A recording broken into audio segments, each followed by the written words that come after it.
Aarangkada na sa preliminary si Chelsea Manalo lahat napapatulala sa kanyang yonic na ganda.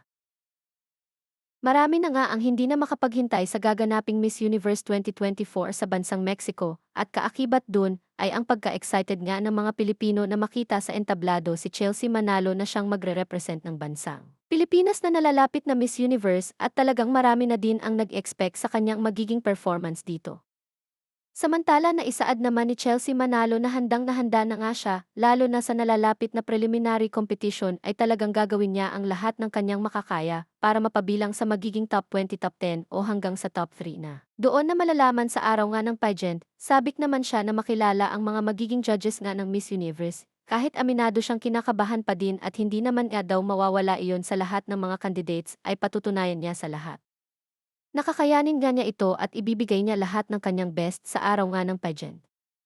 Naging maingay nga din ang issue sa kanya na nawawalan na nga daw siya ng supporters dahil nga sa mukhang ligwak siya ngayong paparating na competition, dahil sa talagang maraming mga candidates ang talagang naggagandahan at talagang malakas din ang hatak sa iba't ibang bansa. Ngunit marami naman ang naniniwalang kakayanin niya ang talbugan ang mga ito at malaki nga ang kanyang potensyal na manalo sa paparating na competition.